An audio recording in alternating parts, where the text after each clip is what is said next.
আসসালামু আলাইকুম। আপনারা জানেন শুরু হয়ে গেছে মাধ্যমিক স্কুলে ভর্তির আবেদন। আবেদন চলবে 30/11/2024 মানে নভেম্বরের 30 তারিখ পর্যন্ত। তো আবেদন করার জন্য আবেদন ফর্ম পূরণ করার পর সাবমিট করার পর টেলিটক সিম দিয়ে 2টা SMS করে আবেদন কনফার্ম করতে হবে। আমরা একটু দেখে আসি আবেদন করতে কী কী প্রয়োজন।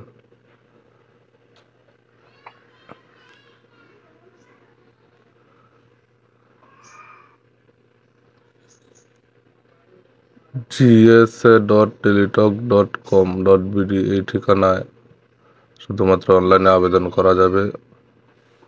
অনলাইনে আবেদন করা ছাড়া স্কুল থেকে কোনো ফর্ম বিতরণ করা হবে না। অনলাইনে আবেদন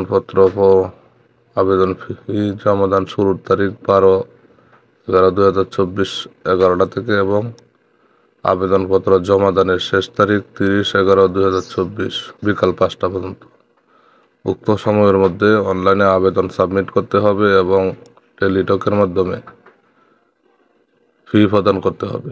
তো আমরা আবেদনের ফর্মটা একটু দেখে আসি। প্রথমে নাম, জন্ম নিবন্ধনে যে নামটা দেওয়া আছে সেই নামটা লিখতে হবে। তারপরে জন্ম তারিখ যেভাবে দেওয়া আছে জন্ম নিবন্ধনে, তারপরে 17 সংখ্যার জন্ম নিবন্ধন নাম্বার, তারপরে জেন্ডার। তো এখানে মোবাইল নাম্বারটা খুবই গুরুত্বপূর্ণ জিনিস। এখানে মোবাইল নাম্বারে ইউজার আইডি, পাসওয়ার্ড এবং সিলেকশনের রেজাল্ট আসবে। মোবাইল নাম্বারটা এই জন্য 2বার দিতে হবে। তারপরে পিতার নাম ডান পাশে পিতার আইডি নাম্বার, এরপরে মাতার নাম এবং মাতার এনআইডি নাম্বার। অভিভাবকের নাম দিলেও চলবে, না দিলেও চলবে। যাদের মা বাপ কেউই নাই সেক্ষেত্রে তারা অভিভাবকের নাম ব্যবহার করবেন। তারপরে কোন শ্রেণীতে ভর্তি হতে ইচ্ছুক সেটা সিলেক্ট করবেন। তারপরে পূর্ববর্তী স্কুলের নাম, যে স্কুলে আগে পড়াশোনা করতো সেই স্কুলের নাম।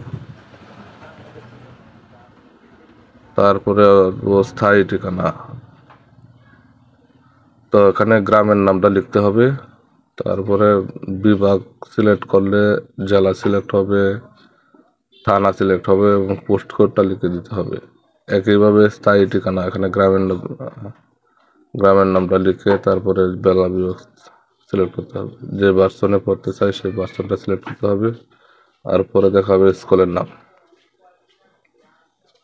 স্কুলের নামটা বিভাগ, জেলা, থানা সিলেক্ট করার পর স্কুলের তালিকা দেখাবে। তো আমরা এখান থেকে স্কুল সিলেক্ট করে দেব। এরপরে ছবিটা আগে থেকেই সাইজ করে রাখতে হবে। ছবি সাইজ করা সংক্রান্ত একটা ভিডিও আমার চ্যানেলে দেওয়া আছে। 300x300 এবং 100 কেবির নিচে কীভাবে সাইজ করতে হয় সেই সংক্রান্ত একটা ভিডিও আমার চ্যানেলে দেওয়া আছে। ডেসক্রিপশন বক্সের লিঙ্কটা দিয়ে দেব।